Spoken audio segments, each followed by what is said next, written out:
Today's episode is dedicated to Eden Yerushalmi. She was 24, a budding Pilates instructor who loved fashion. She was kidnapped from the Nova Music Festival on October 7th and murdered in captivity in August 2024. May her memory be blessed. What do you fear? So what I fear about is losing oh my gosh, I can't believe I'm crying.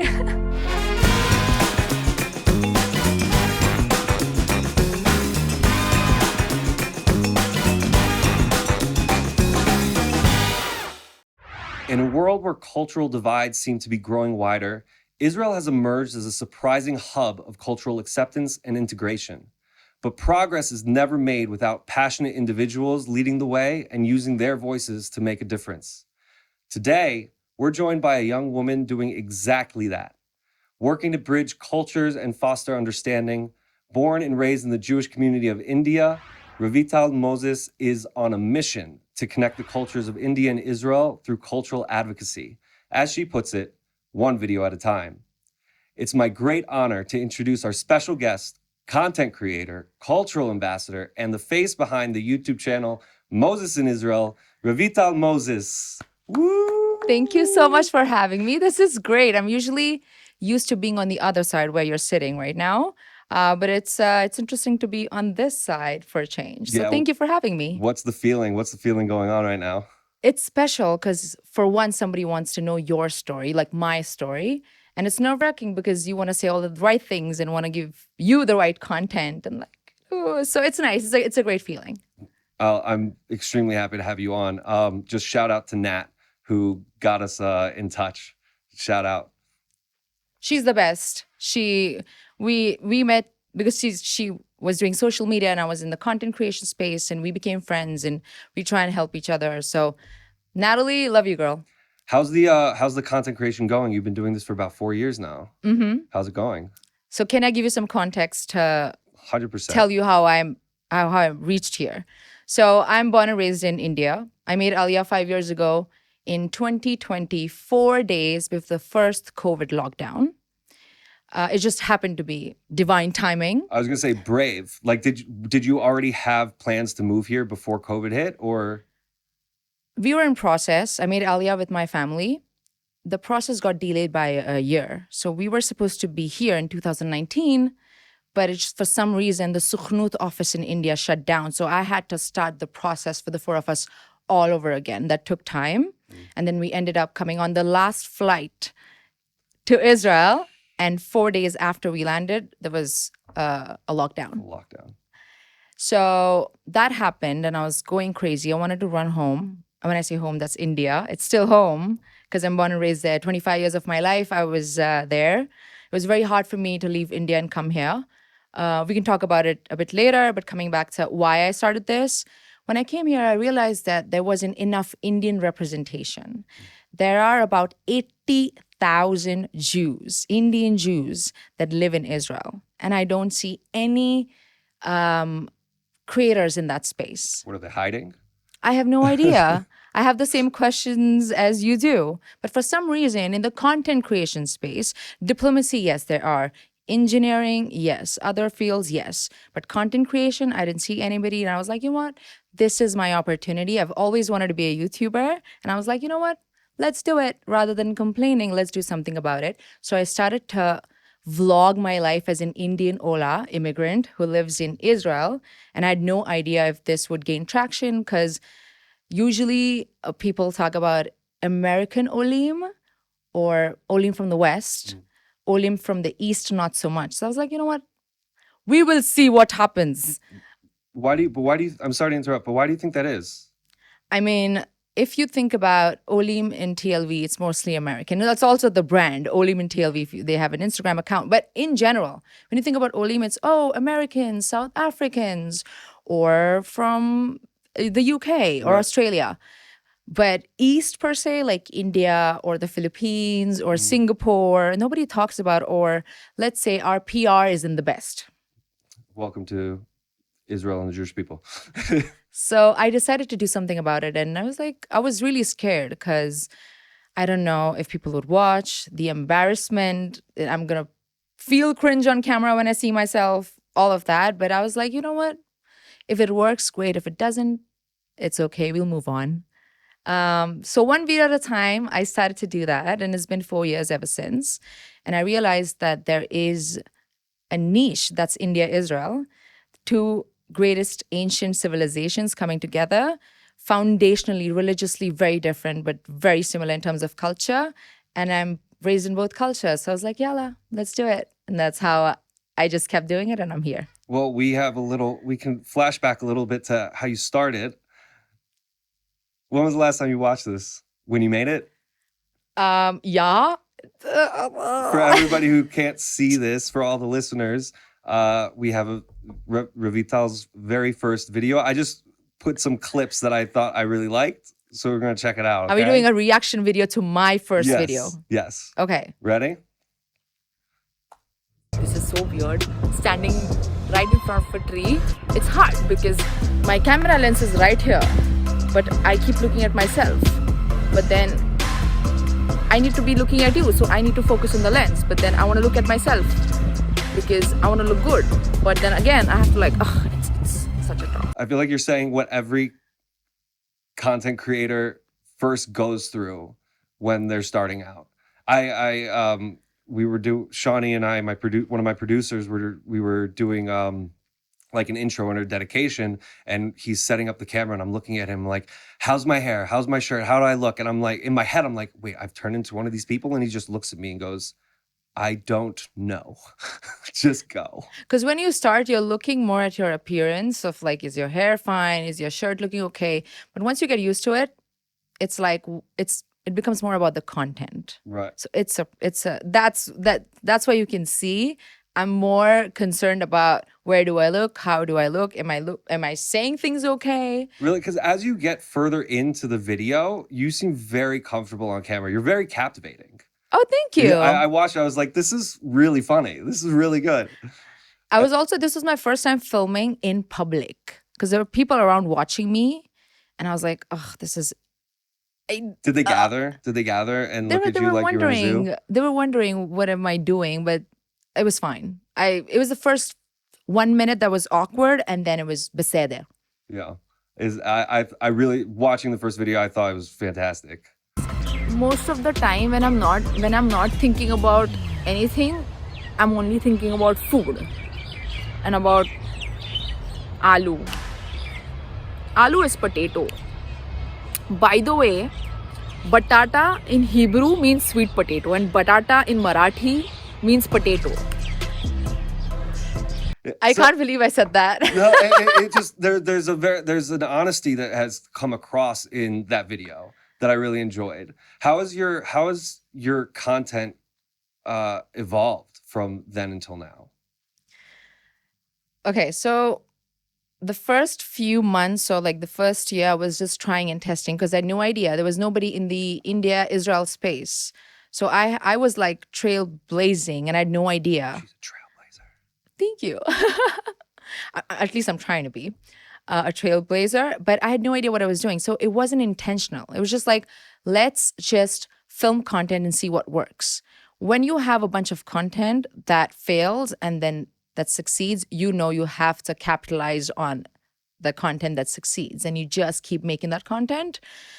Now it's more intentional. What I bring to the table. If I'm bringing guests, like I want to bring out their personality and their experience to be able to give my audience unique perspective on India-Israel relations and the Jewish world, because Jews in India have been living for 2,000 years.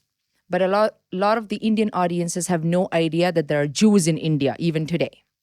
So for them, it's like, oh my gosh, we have Jews in India.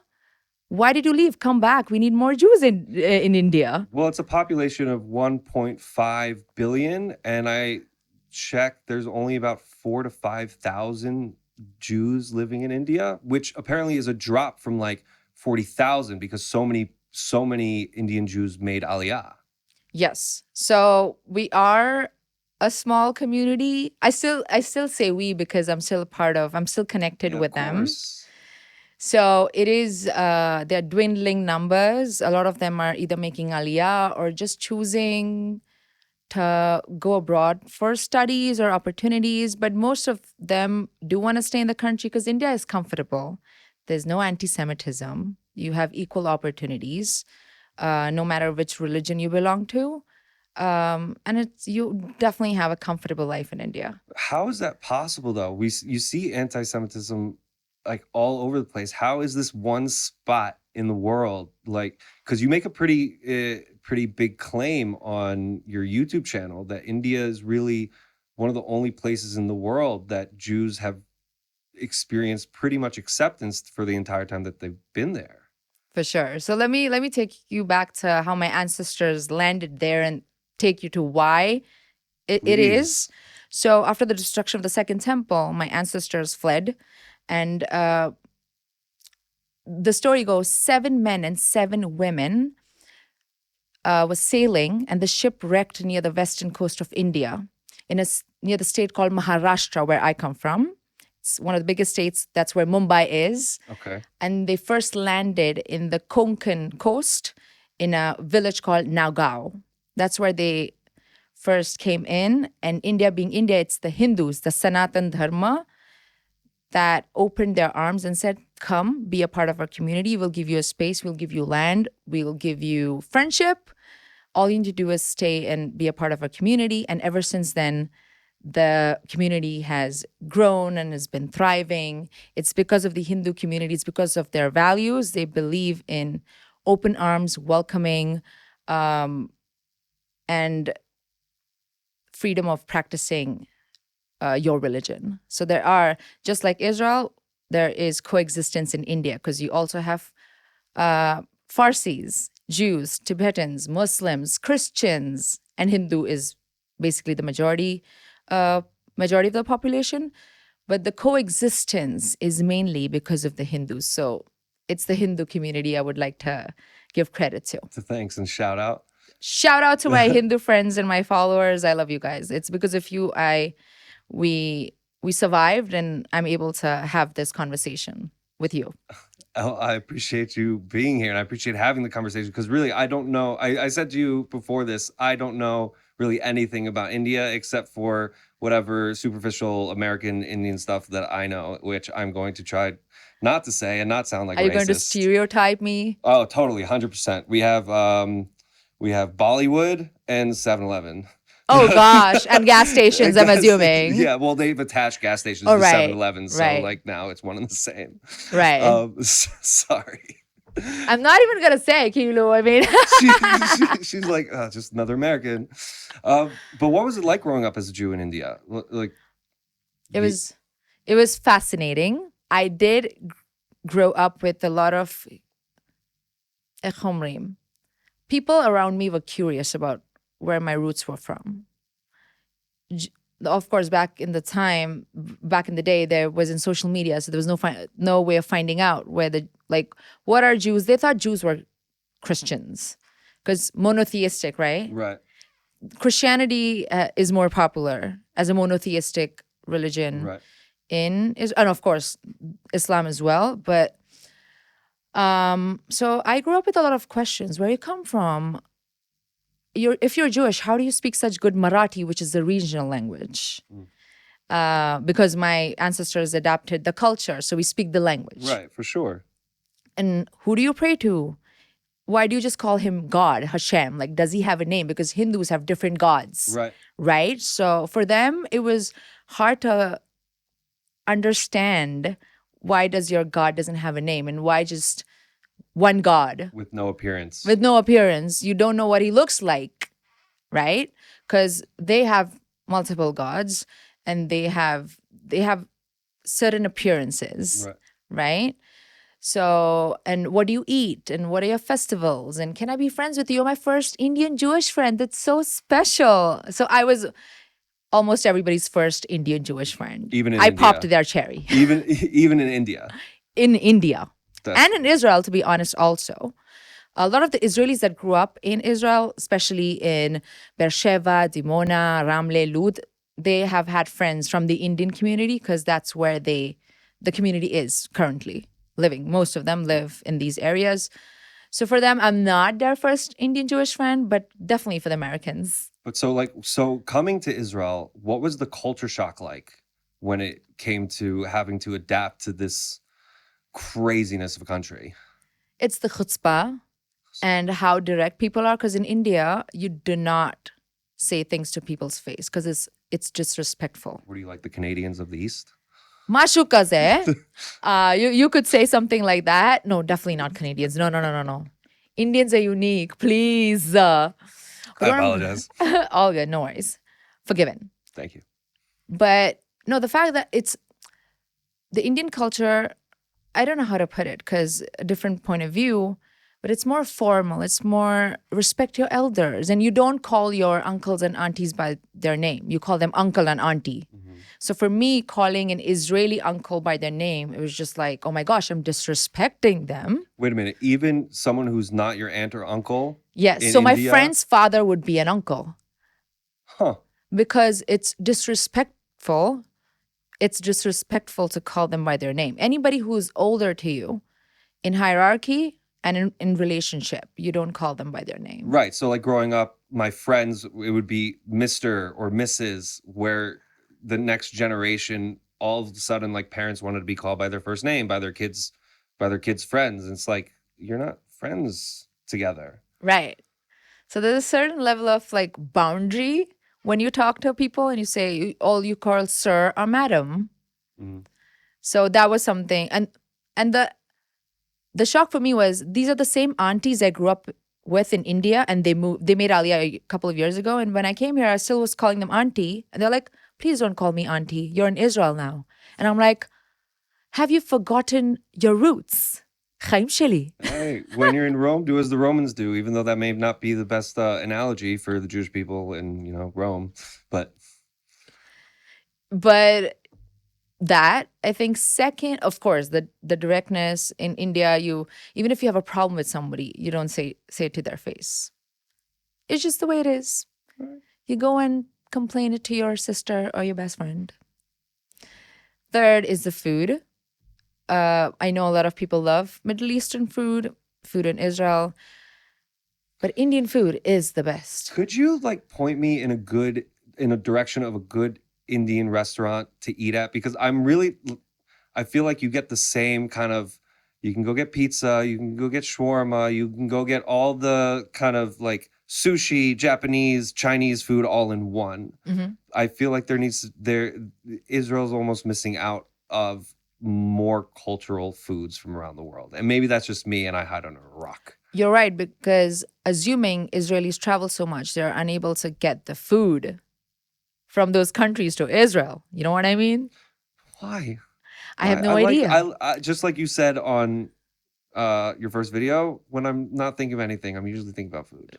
Right? Yeah. Because it's comfort. Yes. I like comfort a lot. So talking about Indian food, Yeah. there are a couple of restaurants. There's Tandoori, if you've heard of it, founded by Reena Pushkarna. It's great food. You can find her restaurant in Tel Aviv in Herzliya. Definitely go try her food. It's great. There's another restaurant that's in Tel Aviv, started by an Israeli, I think, who traveled to India and brought back our culture. It's called Munar. It's on Nachalat Binyamin in Tel Aviv. They give some really great dosa, if you know what dosa is. It's savory crepe filled with mashed potatoes, mixed with masala. Masala is spices. And then you eat it with like chutney and lentil soup. It's great for breakfast, brunch, and lunch, or dinner even. I don't care. I can eat dosa for any meal. Any meal. Doesn't matter. And there's another one in Ashdod. It's called Namaste. They Okay. also have great Indian food. But what I would like to say is the authenticity is not there so much because, most cuisines are customized for the Israeli palate. Right. So Right. you don't taste the authentic flavors. Like how in America, everything's kind of Americanized. We don't have real Japanese or Chinese food. It's all made in order to curtail to the Americans. So it's the same thing here. Exactly. But I'm going to do a shameless plug-in. Me and my mom do Indian nights in Tel Aviv once a month, where we host about 20 people, 15 to 20 people to come try and cook Indian food a little bit, sit, have a feast, and I talk about the Indian Jewish traditions and my history. So whenever, if you're in Tel Aviv and if you want to come, get in touch with me and I'll get you a seat. Yeah, I was gonna say, how do you get an invite to that? Just follow me. Go to my Instagram right now. Moses in Israel. So, Revital, outside of Moses in Israel, what's your experience been like coming here in terms of the interactions with Israelis when you first got here? How were you accepted by the people, and did you have any? Was there any pushback from the culture before you kind of really felt like you started integrating? So I would like to believe that I'm unique because in Indian Jews, like people have a hard time wrapping their head around, oh, like Jews in India, like how did they reach there in the first place? That's number one. Number two, a lot of Israelis do travel to India. So it's not a foreign concept for them, but they do ask some really interesting questions. Let's just put it that way. I think number one, a lot of people think that Indians are dark skinned because it's a stereotype. But I'm like, oh, we come in all shades of brown, right? We have chai, coffee, silan, honey, cappuccino, kilo, all shades of brown. So I'm a little bit fair skinned than the stereotype. So like, oh my gosh, you're supposed to be dark skinned. How are you not dark skinned? Really? Yes. Second, how do you speak such good English? I mean, it's not our native language, like, but we do start learning English since kindergarten, especially if you go to a private school, and even public schools have, started to introduce English, I think years ago now. So a lot of the Indian audiences do speak and converse in English and consume content in English. So I think they still think we're stuck in post-colonial India, 1947. So, and I'm like, Chaim Shili, we have moved on. It's something that I've learned from your channel is that there seems to be a lot of correlation between India and Israel. Look, India gained its independence in 1947, where Israel gained its independence in 1948. There seems to India, and you talk about this, and I think you're 100% right. Everyone talks about the American-Israel relationship, but there seems to be such a strong tie between Israel and India. Could you talk about that a little bit? For sure. First reason, of course, India was the only country that kept Jews safe, so it's special. So it goes back like 2,000 years ago. Number two, even foundationally, religiously, Judaism and Hinduism are very different. The values are like similar: culture, education, family, giving back to the society. Tikkun Olam is also like a concept in Hinduism, like giving back to the community. Right. Passing down your legacy to your kids and just preserving your roots. It's like a big deal for the Hindus as well. That's number one. Number two, both countries are surrounded by very friendly neighbors. They understand our pain. There have been terrorist attacks. Just recently it happened. If you've been following the news, there was a terrorist attack in Kashmir that killed Hindu tourists.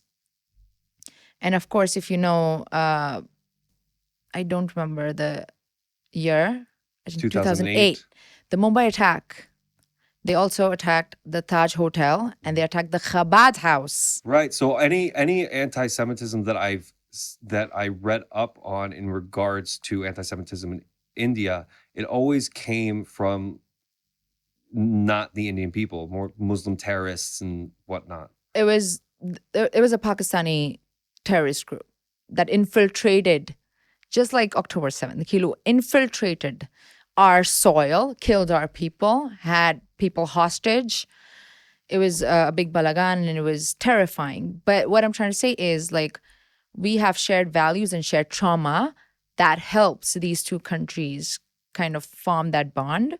And of course, like you said, and we were talking about this offline, is I feel like Israel focuses a lot on the West. And I'm like, maybe look a little bit on the other side. And you have a country or a lot of the Asian countries that are pro Israel and that want to support, but we don't put in that kind of effort in terms of advocacy or defense technology, agriculture, education, people to people connection is not as intense as we invest in America. Right.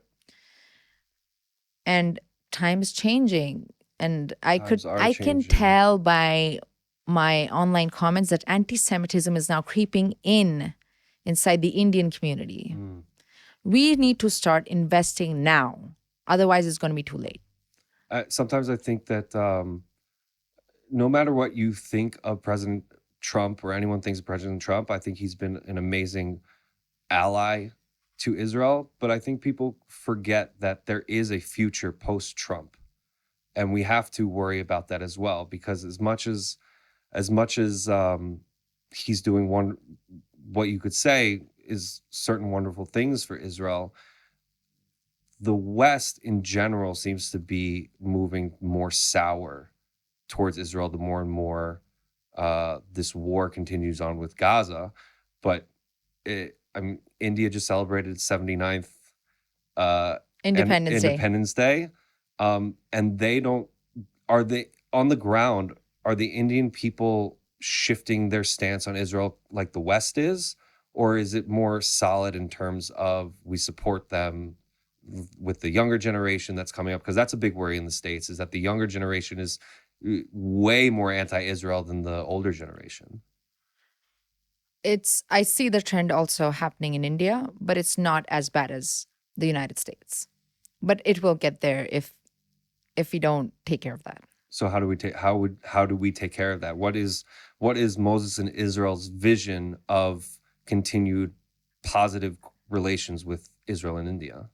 First of all, I can't do this alone. Even if I represent two cultures, like it's a heavy responsibility. I feel morally responsible to do it, but I cannot do it alone. I need more people to be focusing their content towards the Indian audiences. I think it's important because I bring a unique point of view, but I'm sure you bring a different point of view that they should be exposed to. And it happens in phases. I feel like now we're building the foundation. I know there have been bilateral and diplomatic relations have been established years ago, but that's just on that level. It has to be established on the ground level, like people like you and I. Creator to creator, Indian creator, Israeli creator, or it could be business. In Israel is a startup nation, but now it's scale-up nation. But now India has started a movement. It's called Made in India. We don't want to import technology or any of the hardware stuff from outside.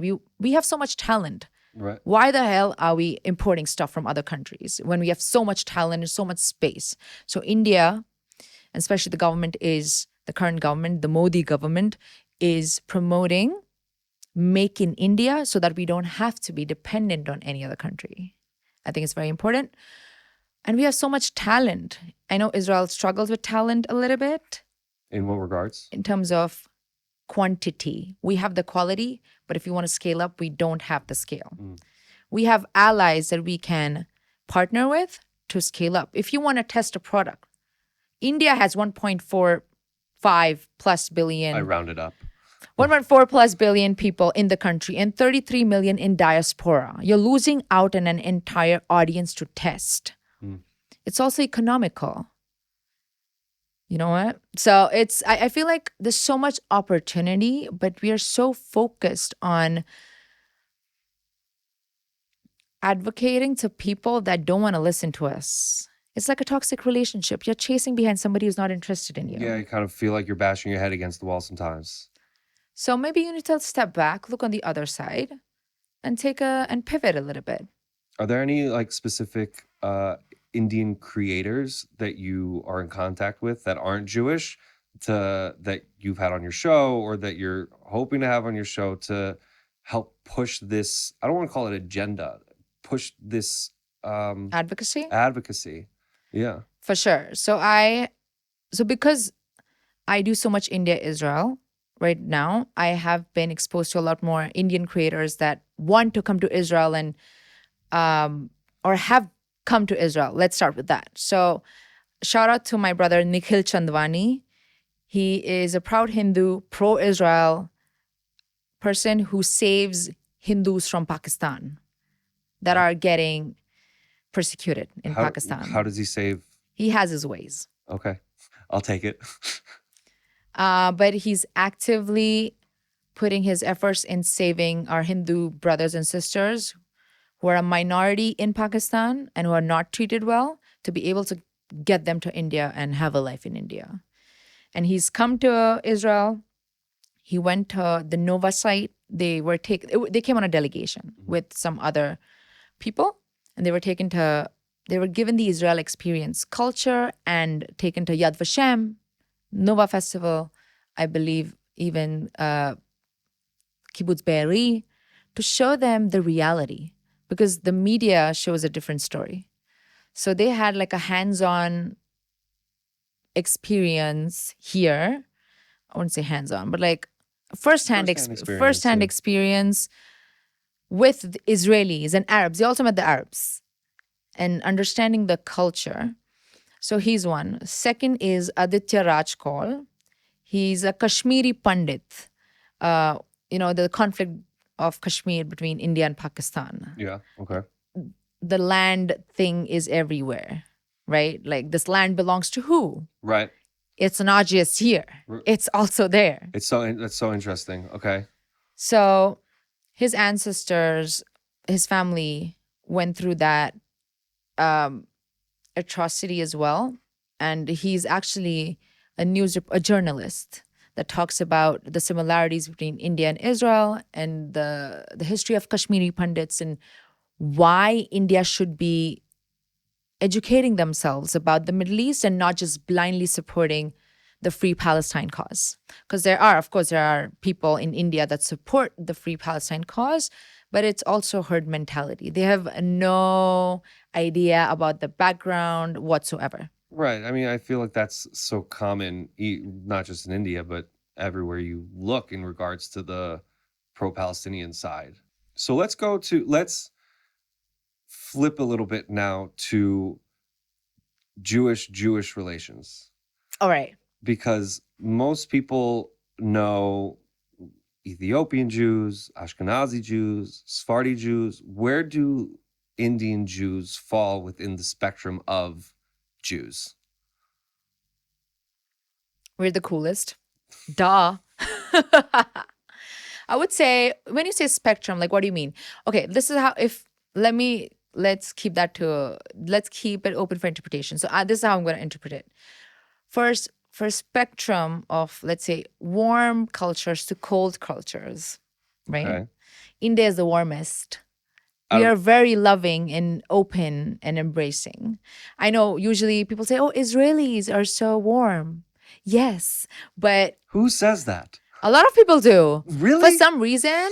Listen, I do agree Israelis are like mix. They can be in your face, but they can also be like, how can I help you? I mean, if you walk on the street and you're lost and you ask somebody, they're not going to say no. They'll try to help you. 100%. I say Israelis will push you off the bus, but they'll give you the shirt off their back. Yeah, exactly. Oh my gosh, that's exactly the way to put it. But Indians take it a little bit. They take the extra mile, the hospitality, because we come from the land of kings and palaces. So the hospitality for us is like top notch. We consider other people's priority before ours. It's just the culture. When we have a guest over, it's not like you go figure it out. Where can I take you? How can I help you? Can I help you bargain for the things you want to buy? Mm. Do you lie under the titles of Sephardi or Ashkenaz, or is Indian Jew a completely different sect with your own traditions, like different traditions on Pesach? I mean, different traditions on Sukkot, or have those traditions stayed pretty much similar to the Jews from the Sephardic backgrounds or the Ashkenazi backgrounds? So it definitely is a mix. It's a little bit complicated because, we've been living there for a long time. So it's hard it's hard to point out where the influence comes from. There's definitely some Sephardic influence a little bit, especially in our prayers and tunes when we sing. You can tell there's like a Sephardic thing. But let me walk you through our traditions a little bit. Maybe Please. that will help you clarify. We're definitely unique. For example, let's talk about Shabbat. So for Shabbat, we add two additional brachot, ha'etz and ha'adama, dates and banana, because we believe that, the more bracha or brachot you do, the more mitzvah it is, especially on Shabbat. Right. For sure. So we do two. So it's very unique to a Beni Israeli Shabbat meal to do dates and bananas. You could take other fruits, but in our region, dates and bananas were very popular.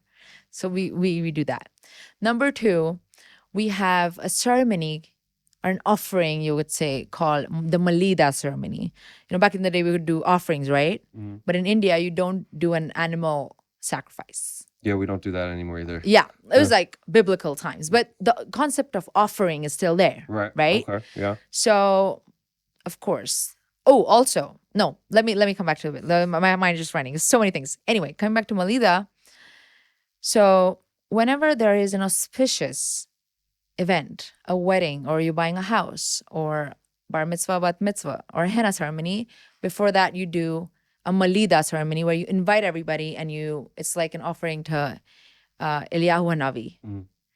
And it's a gorgeous, delicious plate made of flattened rice mixed with sugar, desiccated coconut, fistuk. It's like the most amazing thing.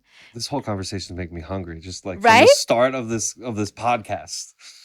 It's about food. Food brings different people together, 100%. right?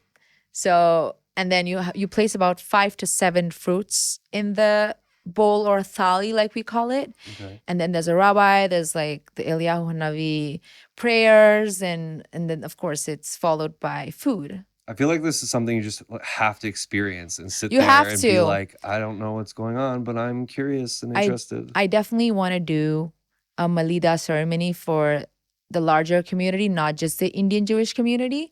So we'll see. I'll definitely invite you when I host one. Please do. Right? For Tu B'Shvat. Tu B'Shvat, right? Yeah. I always get confused. Tu B'Shvat, Tu B'Av. Tu B'Av is for loved ones, right? Tu B'Av is for loved ones. Tu B'Shvat is the... Shawnee, can you give me a definition of Tu B'Shvat in my ear?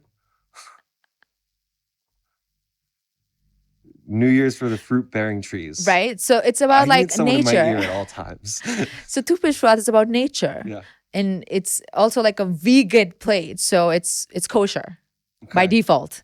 So you can eat that and also have meat after. So maybe some ignorance on my part, but growing up in India and because outside of the Jewish culture, a lot of the gods are animals. Are there certain things and meats you couldn't eat or couldn't get in India because of just the cultural aspect that surrounded you? Great question. I didn't grow up with eating beef at all. Oh man, I'm so sorry. I mean, holy cow! They worship the cow, and it's a cultural thing, and I respect that. So the first time I tried beef, and it was extremely weird for me because I grew up in India, and I'm like, oh my gosh, I'm having cow. This is against all my values that I grew up with. Did you feel like you were like eating non-kosher for the first time? It was like, what am I doing? No, actually, to be honest, the shock for me was eating beef more than non-kosher food. It's just because I grew up with that value. Right. And I have friends and I'm like, oh my gosh, by eating this, I'm going to be offending and in my country and my Hindu friends. It just felt so wrong in so many ways, even if I'm allowed to eat beef as a Jewish person. But I didn't grow up eating beef. We would eat goat. Lamb wasn't like popular as meat, but goat was. So we would have like biryani. I don't know if you know what biryani is. That's for another episode. But it's the most... We will have a second episode. Let's go. But goat meat was very popular. We grew up eating chicken. When you say meat in India, chicken is like a big deal. I know Americans call chicken as poultry, but in India, chicken is meat. All right? Yeah, so chicken, goat meat, and of course, fish. Now, the Indian Jewish community. Okay, there are multiple Indian Jewish communities. I come from the Bene Israeli community. There are Kochini Jews, Baghdadi, Bene Ephraim, Bene Menashe. Our weddings are pretty exciting. People have said to me, I want to be friends with you. Why? Because I want to be invited to an Indian Jewish wedding. They want to be friends with me only so that they could get invited to my wedding. But the weddings are pretty long, but fun. Because we also adapted a lot of the Indian traditions. Okay, so we don't just have the wedding. We also have the henna ceremony, the mehendi ceremony, where you put henna on your hand. It's I like, know nothing about this. Nothing about this. Explain. so you might be aware of the Moroccans. They also have the henna ceremony. They put, Like henna tattoos and yeah. So okay. we take it one step further. We have henna artists that make a living off of this. We have a henna ceremony. It's an evening dedicated to a henna ceremony. So we have henna artists, like the bride sitting there with her hands open like that. She has like henna going on while there are guests that come and like there's like an entire ritual. So, oh my gosh, you have to watch a video for it. This is hard to explain. You have to experience it. I'll throw up a video. I think maybe we'll have we'll discuss having an entire episode of just different cultural aspects that we can show and comment on. For sure. And you can explain it so the audience can see and Fair. yeah. So let's keep it to the henna ceremony. Okay. And of course, there is something called Sangeet. Sangeet is basically so dancing and singing is a big part of the Indian culture. We grew up with Indian cinema and arts. So there's an evening dedicated to a competition, dance competition between team bride and team groom. A dance. Wait, is People this like Bollywood practice. style? Yes, people Can I be Indian? practice. I really like dancing. No, seriously. I grew up as a theater kid. This sounds so fun. I want to be a jet. When you're a jet, you're okay. Continue. Yeah. But there's an evening dedicated to just dancing. You take your favorite songs, could be related to the wedding or the depiction of how the couple met, like a storytelling night. And there's a competition. We would like to compete. And we practice our asses off because that's our night. We dress up our best in our Indian attire. And, we have camera people, our paparazzis are there, and we're like dancing. It's like the best thing ever. And then, of course, we have the turmeric ceremony, turmeric, where the bride and groom, okay, even in the Indian culture, I know it can be seen as a little bit orthodox, but the bride and the groom aren't supposed to see each other before the wedding. It's also part of the Indian culture. They don't see each other, and they do their respective haldi or the turmeric ceremony like in their own. That's also part of just like the Indian culture, because I know in at least Ashkenazi culture, I don't know some Sephardi, is that the bride and the groom will go a few days without seeing each other as well. Oh, sweet. Yeah. So it's also part of the Indian culture. It's great to see that there's the similarity is continue to cross. Mamash across borders. So that, and then of course you have so these are this can add up to 4 or 5 days, and then of course you have the wedding. Right. And the Bene Israeli tradition is the groom walks in under the kupa and he sings for the bride. I don't know if you have seen this. My dad did it for my mother. And then he sings one line, and then the chorus is sung by the congregation. And she's entering with her parents. And of course, the song is about her beauty and about how she's going to be the queen of his life. It's like the Indian style Ashes Chayil. Yeah. Do you know what I'm talking about? So on I Shabbat, think. Ashes Chayil mi'imsa v'rachap. No? We call it the Nava Mikol, if you've heard of it. Mm-mm. But that's the song that the groom sings for the bride while she's entering, and then the rabbi takes care. Over. Yeah, then he takes over. Is it the same song? Every groom sings the same song to their bride? Oh, yeah. All right, I'm going to have to look this up. Yeah. I'm trying to actually pull up footage from my parents' wedding when I was younger, I was like, why am I not in this video? Duh. Well, yeah. But our families have kept footage of pictures and photo albums and videos of their weddings. So if I can pull those up and someday show it to everybody, like this is our culture, because it's hard for people to process. Like, what do you mean the groom sings for the bride? No, that's awesome. Right? Well, that's awesome. What would make your bride swoon? Come on. And that day What if doesn't you're matter bad? if you're a good singer or a bathroom singer. I You was sing gonna, I was regardless. gonna say, what if you're a bad singer? Like you You just have do to it. you have to man it up, man. Like do it for your bride. So going back to India, now that you live here, what's that like? Is there a culture shock? Do you feel like you're home and you're integrated back in? What's going on in your head when you're there? It's hard because I've been living here for 5 years now, and a lot can happen in 5 years, especially post COVID, right? And I always get a reverse culture shock. Number one, the crowd, the population, I can feel it. Listen, I grew up in that country. I'm not supposed to feel the intensity, but now I feel it. What do you mean? There are people everywhere. It's hustle bustle. If people complain about Tel Aviv, I'm like, Neshama, come to Mumbai. The road rage, people here, like, they're cussing all the time, right, when they're driving. And I'm like, You know nothing. this is nothing. Like, the traffic rules don't exist in India at all. So like the way I describe Israel's traffic is like it's first world and third world kind of combined. You have the cars and then you have the motorbikes that are speeding through everything, but from my brain is trying to imagine what you're talking about. It's like cars will cut you off and people will go on the sidewalks and yeah. And it's like you have I have to go to India. it's definitely, it can be overstimulating, but if you are open to the experience, it will change your life, because you see things that you don't see in the West, and it can change your point of view, and it's beautiful. I find the thought of traveling, I want to travel east. I've never traveled east. I've traveled. Why? When I did my kind of spiritual journey, whatever, I went to Peru and then I backpacked through Europe and I landed in Israel and I kind of stayed in Israel and never, I guess financially, really had the opportunity to go any further. And I would like to travel east, but there's almost like a roadblock in my head because I understand what the culture is like in the West.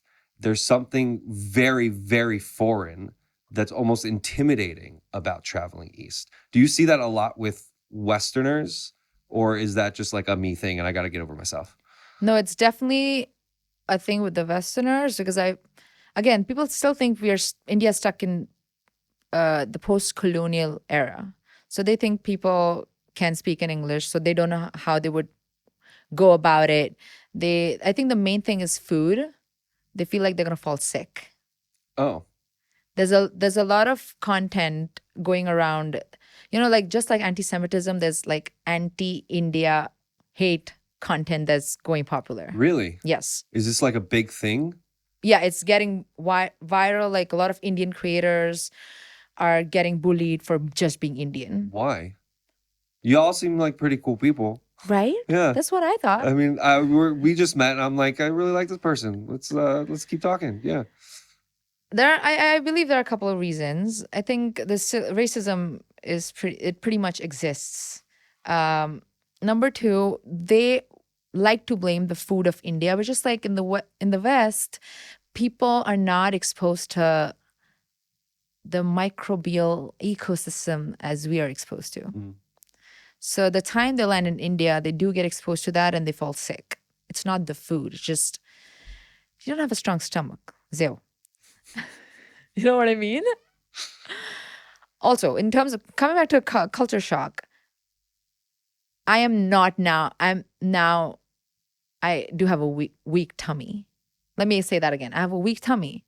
So I do tend to have a sensitive stomach when I go to India. So now I have to be mindful of what I'm eating. I know it comes back to eating. I was going to ask in terms of food or in terms of just like also like how you deal with the culture also now. deal with culture and also what I eat. I just think like as a Westerner, and because I just, again, assume that everyone thinks like me in the West sometimes in regards to different cultures, because we're not, at least I wasn't fully exposed to Indian culture or Chinese culture, Japanese culture, you really do kind of get an understanding from these cultures more from movies or TV, and you do get the stereotypes. And I think that causes almost a block of why would I go there when it seems like there's such a richness in all these different cultures, especially India. I mean, it's one of the places that Israeli soldiers go after they're done the army to get away. Let's talk about it. So a lot of the Israelis either choose to go to the west or come to the east. They usually start with India because it's easier. They do the Hummus Trail. They call it the Hummus Trail. Hummus Trail. Yeah. So they usually go like up north where it's quiet. Now, India, I wouldn't say there's no war or conflict. There is, but not as intense as Israel. You don't have missiles or rockets coming at you.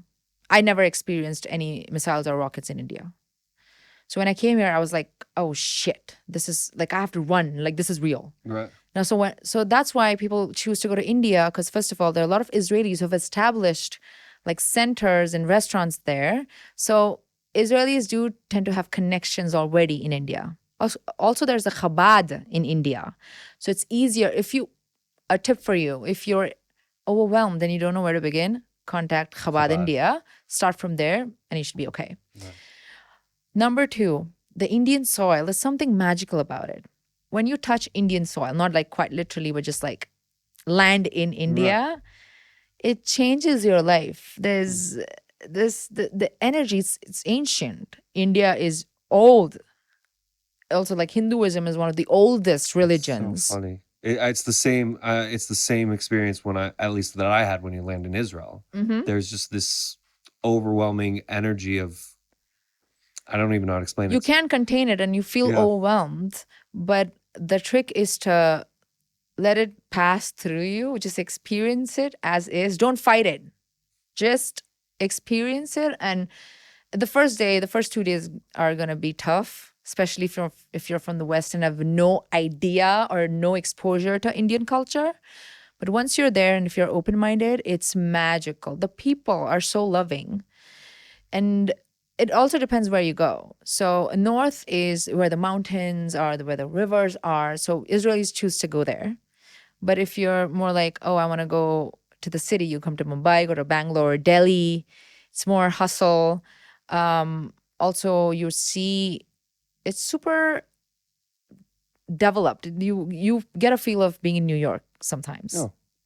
Especially like South Bombay, and if you go over the bridge, it's like you see the skyline like you see in New York. Nice. People have no idea about that whatsoever. They think, oh, we have cows walking on the road and we have poor people. Sure, yes, I'm not saying no, but that's not our identity. It's more than that. We have palaces, we have beautiful backwaters, and we have rich history, and we have the history of freedom fighters fighting the Brits to get independence. Mm. There's a lot more to that. It's just like, I don't know. There's a lot more to India than just chicken tikka masala and garlic naan. And Bollywood. Nakhon, also that. Also like Bollywood now, we like to call it Indian cinema because we have different states and different languages. Of course, Bollywood is the most popular. It's Hindi cinema. Hindi is one of their 22 official languages. The cinema in India, it's fascinating because apparently every different industry caters to a different language, a different culture in India. Absolutely. So that's why we don't like to call it Bollywood. We like to call it Indian cinema because we want to be inclusive of all languages and all cultures. And, because there's Tollywood and Bollywood and Mollywood. It never ends. So that's that. And of course, the celebrity culture. You know what? There are 2 religions in India, cricket and Bollywood, or Indian cinema. Let me rephrase that. There are 2 religions in India, cricket and Indian cinema. And of course, then you have Hinduism and other cultures. Cricket? Yes. Like people, the game? The obsession. Yes. The 2 good things the Britishers left is teaching us English and cricket. Oh, thank you, British. Thank you, British. So the obsession, you know how soccer, not soccer, football. I don't know. What's the term you guys use? I, Soccer? I'm I'm I'm sorry to Israel. I'm American through and through. So when I say football, I mean American football. But Right. when they say football here, and any of my British friends or anything, and I say football, they're like, "Shut up! It's American football." Mm. Yeah, but it's okay. So, What do you call it in India? football. Soccer is football. Yes. The thing that you play with your feet is Is foot? football, Yeah, I know it makes right? sense. Yeah, yes, yeah, I know it makes a lot of sense. It makes no sense that American football is called football, but hey, we're Right. Americans and we're always right. But cricket is a big part of our culture. If you want to do business in India, or for any entrepreneurs who want to do business in India, here's your tip. Learn your cricket, learn the names of Indian cricketers and their history. It would be a good icebreaker. And also Indian cinema. If you want to watch movies, I would recommend you some movies that you could watch as like, introduction to Indian culture. I think it's important. Also, if you plan to visit India, like watch some movies. You understand cultural references when you actually go there. I find Bollywood movies a little difficult to watch. They're Because just they're so long. over the top. It's It great. just feels so over the top. Um, Okay. Yes. But in my defense, I would rather have over the top than boring. I hear. I hear. Okay. Because I would rather have a dreamy movie with songs that make the movie 3 hours long. Okay, but we also have intervals. We have intervals between Oh, movies. intermissions? Yeah, sorry, intermissions. All right, we call it interval in Okay. All India. right. All right. Intermi- This is your show right now, so I'll change intervals. Got it. I'm gonna internalize that. because the movies are so long, we were mindful of giving intermissions so they It's can very go kind. pee, get a bucket of popcorn, and sit for the second half. Right, and I feel like it's beautiful. I know it can be long, but now that they are streaming on Netflix, you can always watch it later, the second half later. I definitely want to please God, if we do another episode, I would love it to be after I've please God visited India. Okay. Because then I think I'll have a little bit more More to mo- talk to about and say, talk like, oh about my in gosh, I know regards. what you're talking about. Yeah, how pictures and everything. And it's just I want to come back to Israel and post October 7th in regards to your content. Did you make a conscious shift in how you were presenting your content or what content you put out there after October 7th? Or did you try to keep it uh, consistent and keep doing what you were doing and not necessarily allow the tragedy of October 7th to affect what you were putting out? Great question. The fabric of my channel is culture. So I kept that as is. I don't think, I could be wrong, never say never, but I don't think I'll ever do hardcore hasbara or hardcore advocacy, like they call it, with facts and figures and like fighting online. It's just not my natural personality. It's just not going to come out. And even if I do, I'm not going to enjoy it. So I just stick to, or I'm trying to explore the cultural advocacy more because I'm really good at it and I'm quite a natural. That's what I would like to believe. But you can go down the comment section and tell me if you like my content. But my content has changed, definitely changed a little bit more. I try to show the reality on the ground because people think we live in bomb shelters. And I'm like, we go for a few seconds, but if we don't have rockets flying every second, we go back to our lives. Right. And even if, by the way, if, I don't know if you know, but my family was affected by the Iranian missile that Oh, no, I fell didn't know 50 meters away from my parents' apartment. We were in the safety room and we had a near death experience on 16th of June, 2 months ago. But even after all of this, we are still managing to get back to our lives. It's hard, but I'm trying to show them the reality. Because even if we have soldiers that are protecting the country, it's our moral responsibility to live life as normally as possible. Yeah. There's a reason they are doing this so that we could live our lives.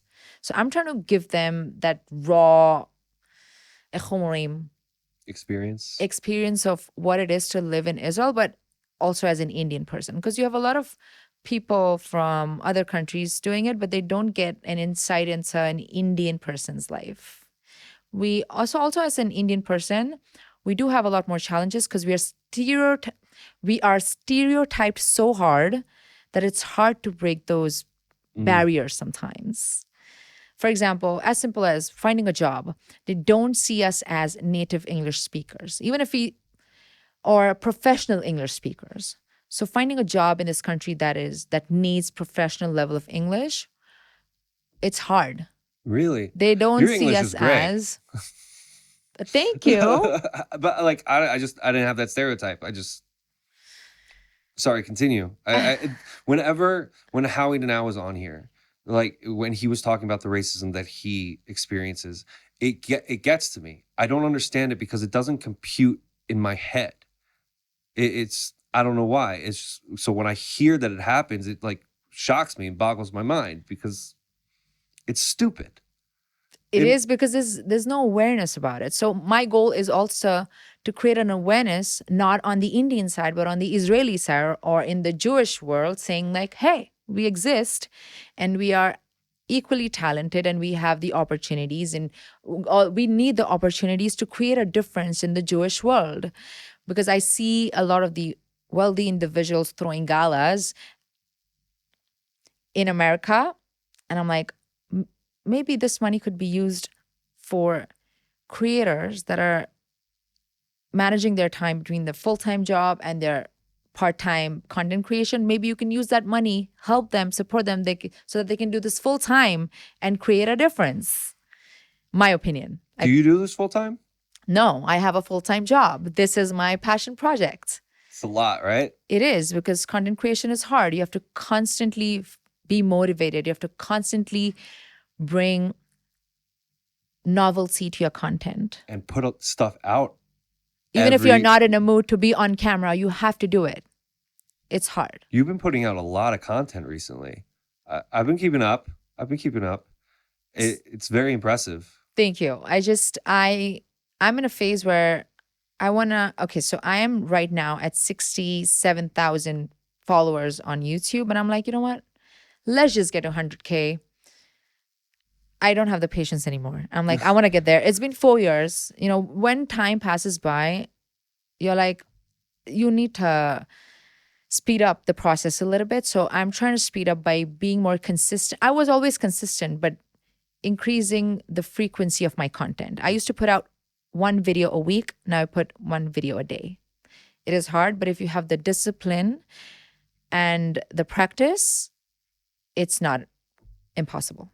No, it's for sure not impossible. It's also I also have a full-time job. It's finding the time. I was going to ask. Yeah, I also have a full-time job, video editor, videographer. So I'll do that during the day, and then my evenings from like 5 to 1 a.m. in the morning is trying to put content together. But well done. It's a blast. It really is a blast. It is. You know. And also, like, everything needs money. Even if you're a growing content creator, but if you're not making money, because this is hard, you could have millions of followers, but you probably not making money. Yeah, at the end of the day, it's all about making money, and to not necessarily to fund yourself, but to be able to continue to put out what you're giving to people that they're enjoying. For sure. You know, because at the end of the day, it really is about their entertainment and their knowledge.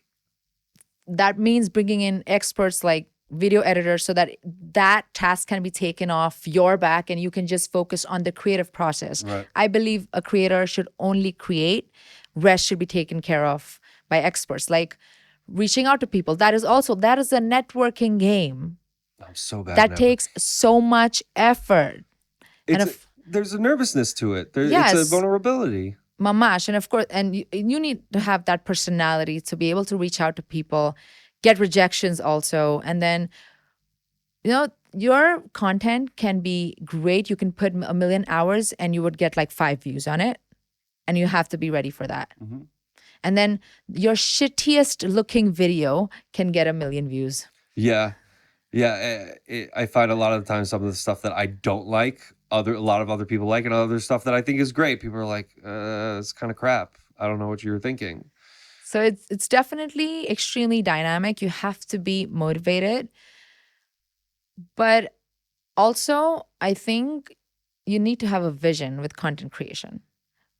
We were talking about this offline. Is the first few months, few years, or like a year or so, you try and test and see what works. But later on, you want to attract a certain kind of audience. You can't be attracting everybody. Everybody's not going to like you. So you have to Yeah, it's pick. sad. I know, but this is the way the world works. And then you have to niche down on a topic and then just do that. But you also have to like it, because there are some creators I've seen, they've done it because they get the views, but they just don't enjoy it. And then eventually they burn out, or they're just like, I'm just not going to do it anymore. I think that one of the things that I had to push through in regards to creating content and coming up with the podcast was coming to the acceptance of trial and failure. Was that, like I told you offline, that this podcast this is like the third or fourth iteration of the podcast, because literally just started from scratch and started with this idea, and we saw if it worked. And you have to change your mind to progress, not perfection. It's not going to be perfect as soon as you get out there, you know. And it's there are those people who blow up, but what I'm noticing is really a long game. It is. It is a marathon. It's not a sprint. And there'll be days I gave up 2 times, and it just kept coming back to me. So I took it as a sign that I probably need to continue, because it's hard when you have a full-time job, and if you have other personal commitments or like challenges that are happening. You're also like a new immigrant in a country that's crazy. You have to manage all of that and then hope that your content is going to blow up someday. And my goal is to basically be a bridge between India and Israel, but it's hard. Yeah. But take a break. It's okay. I took multiple breaks, but it just kept coming back to me. And if you don't want to do it, it's okay. It's not for everybody. But I think it being hard is what makes it satisfying. Yes. I don't want Yes. people to look at this and be like, oh, they're complaining that it's hard. No, the push and the struggle is actually, at least in my view, what makes it satisfying. Because when yesterday setting up for you, I was so excited because just the understanding that something that you're creating is about to come to fruition is maybe one of the best feelings I've ever experienced in the world. I don't know if you experienced the same thing. I also I get excited about the process, and also seeing the end product. I'm like, oh my gosh, this is hard work, and it's doesn't matter benefit, the quantity doesn't the quantity doesn't matter, it's the quality. Even if one person benefits from this conversation, you've done a good job. Let's talk about some rewards. I know we've been talking about, it's so hard. It is hard, but it is highly rewarding. Highly. Number one, because I'm in this space, and also one of the only people I wouldn't say the only, there are people in the India-Israel space, but I'm more like people to people, bringing on more personalities. So I get to meet so many unique personalities. And my network has now grown from this to this, and it's going to keep growing. Amazing. And I would also love to help other people who are looking to connect. And I want to be able to connect people, because making connections, I think is a bracha. To be able to help somebody connect and see their business, become business partners, or create like Natalie did a bracha by connecting us. Yeah, and 100%. hopefully I'd be able to help you by connecting you to other people. Right? So that's one. Number two, I think for me, I feel like I'm giving back to India. I grew up in that country. I grew up as a Jewish person without anti-Semitism. It means a lot to me and the Jewish people. I want to give it back to India by showcasing an image that people don't often see. And I want to be able to do that for my country. Of course, Israel is also my country, but India is my motherland. That's where I was born. Right. I still have a special attachment. And when I see the people of India give me love for the content I make, it makes me so happy because they're like, you're doing such a great job. Please keep doing it. Will people like send you stuff? Like, could you do a video on this? Send me stuff as in? Yeah, like send you a video and they'll be like, could you do a video reaction on this? Number one, my greatest videos have come from ideas in my comment section. Nice. Because they want to help me grow. So like, maybe you should also do this. You'll get you more views and an interesting perspective. Number two, the greatest connections have come from my followers. I am now building a team, and some of my team members were my followers. Oh, wow. That's really so cool. You never know because they see the vision that you see now and they want to be a part of it. So you're kind of like building this family, more like you're like on a mission, and now people want to get behind your mission and march with you. Absolutely, because I felt like I was doing this alone for the longest time. And I feel like now I have a little more support. Right. So that's highly rewarding also. And just to be able to sit and talk about my point of view, because I know there are so many people who would die to be on this podcast. And I'm able to do it because I put in the work and now people want to interview me. It's fascinating. People who not only are fighting for a cause, but have the courage to put their face out there. It's like, what's the story behind it? What's driven you to do this? You know? And that's something that I'm really interested in when it comes to people in general, is what drives you. You know, I'm somebody who struggled to find drive for a long time. And what actually I found drives me is putting my attention onto other people and not focusing on myself. Really? Yes. Interesting. So the way the podcast was originally, it almost was like I was trying to put my own opinions and whatnot out there. Mm-hmm. And it just didn't feel authentic.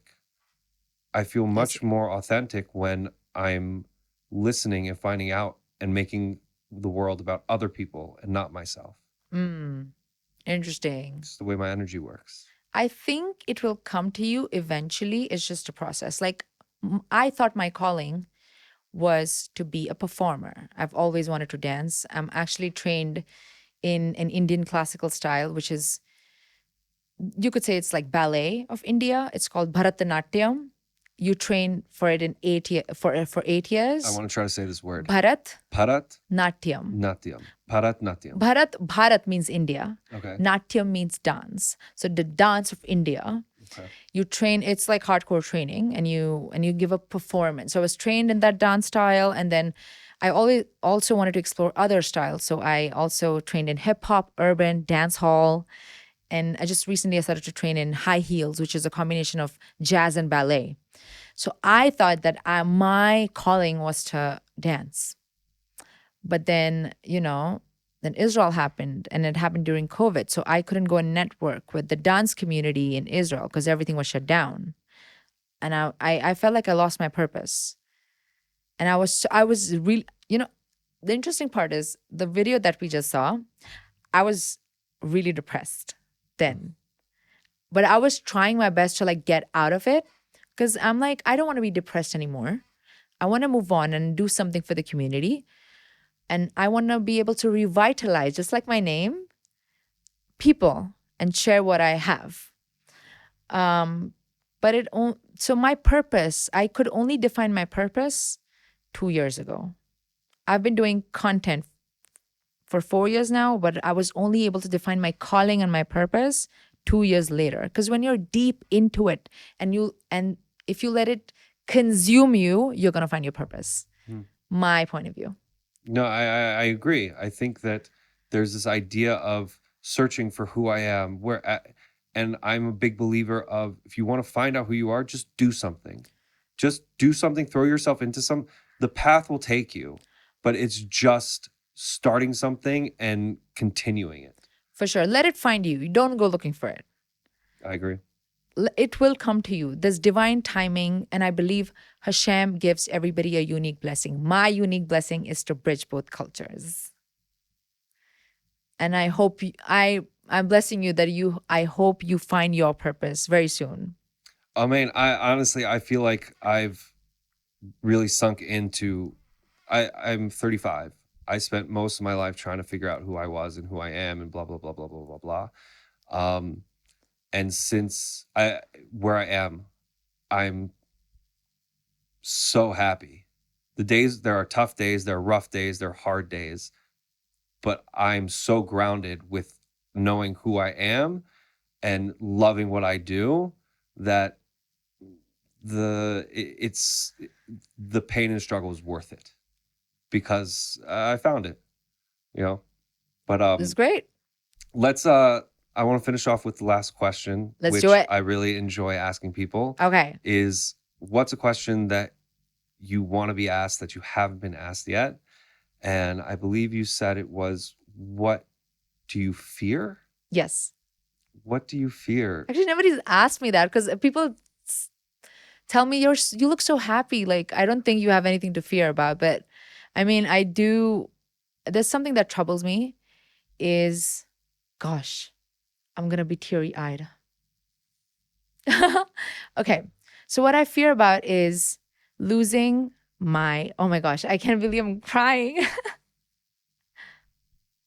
Wow. I never thought this could bring up emotional feelings in me. But I mean, also I'm not afraid to cry on camera. Take it. Take the drama from my Indian cinema. I think I fear losing my Indian identity.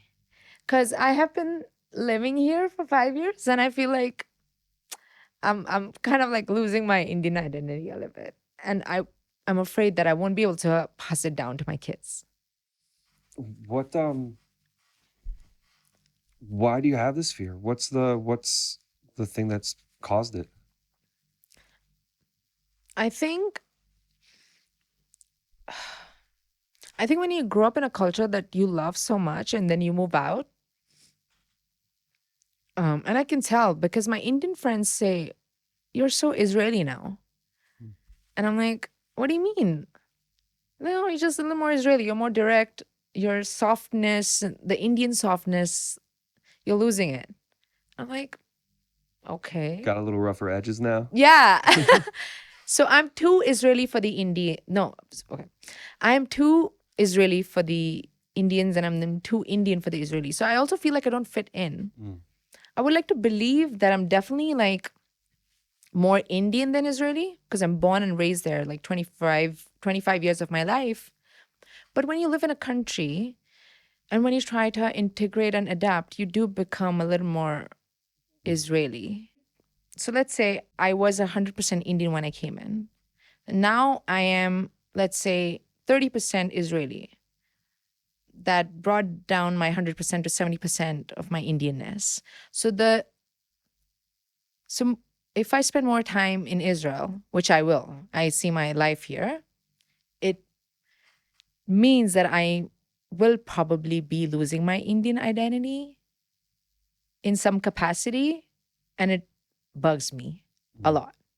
But I think this is the price you pay to be a bridge because you're not completely one. You have to be both.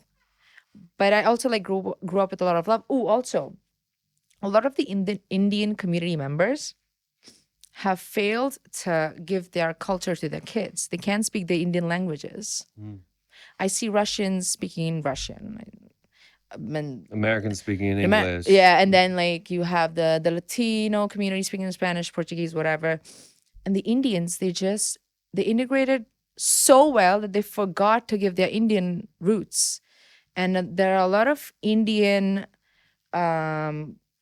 people who are born here with Indian parents and Indian roots, of course, have no idea about language, where we come from, what we eat. The only thing they know is Bollywood.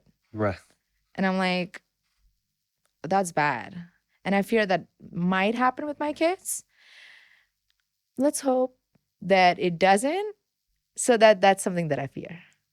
Wow. It's interesting to hear because you seem to work so hard, especially with your channel, Yeah. to bridge the gap and hold on to that Indian culture. Yeah, I do. Really hard.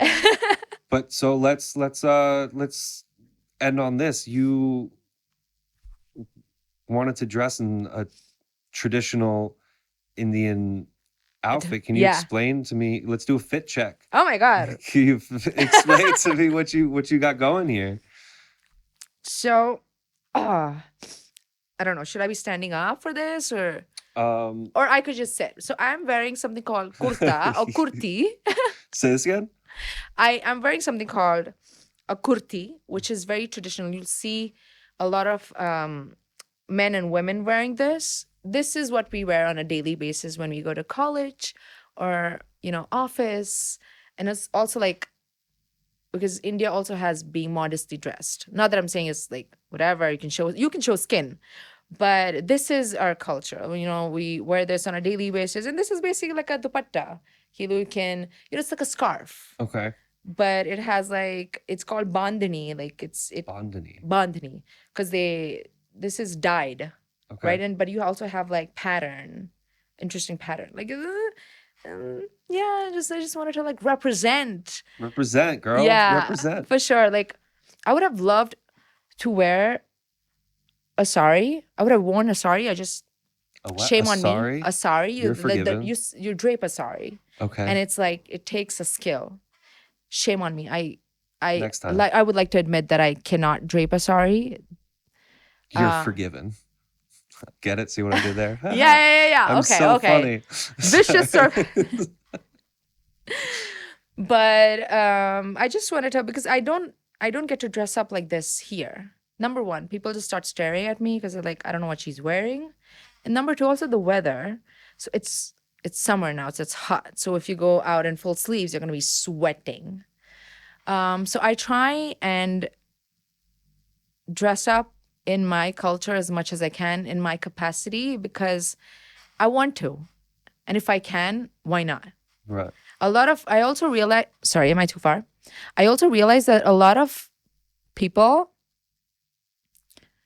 they don't know what their roots are. I know what it is. I want to be able to celebrate it whenever I get a chance. Right. So, yeah.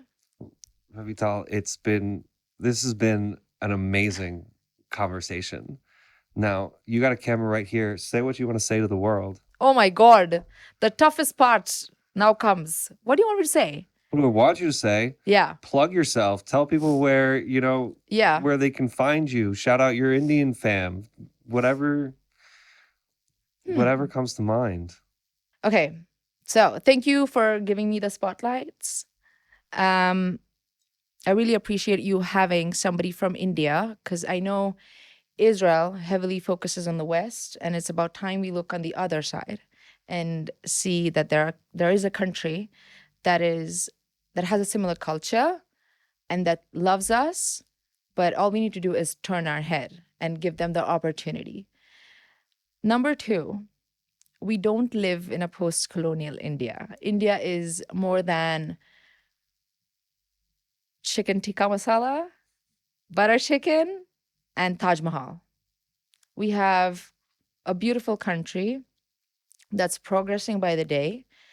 I would recommend and I would suggest visit India. It can be overwhelming. So if you're Jewish, contact the Chabad or contact me. I'm actually trying to launch an Indian Jewish tour for people who have been wanting to visit India and feel overwhelmed. But I also want to give them a taste of India, but also take them to my community and tell them where I came from. So stay in touch with me, go down the comment section, and also tell me where you would like to go because I would like to include that as a part of the tour. Number three, for my Indian audiences, I hope you guys are proud of me. I have been really trying hard because representation is so important. When I came to Israel, I didn't see any Indian representation and I felt like I couldn't connect to somebody. Now I feel like I hope you guys can say, oh, we have somebody in Israel representing India, because I think representation, identity, and ownership is very important. And I hope I'm able to give you that and tell you, like, oh, we have somebody who's Indian and very cool in Israel. Um, Stay safe, watch the right content, and Where can they find your content? oh, my content. Okay, so I go by Moses in Israel, both on YouTube and Instagram. YouTube is where I actually started, but I'm also, if you want to get in touch with me and connect and partner with me, slide into my DMs. I will not take it as offense.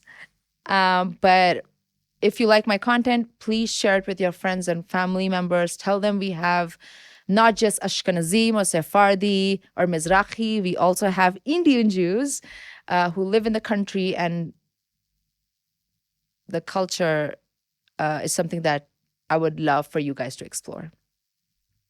Nice. Revital. I want to get the emphasis on the right syllable. Revital.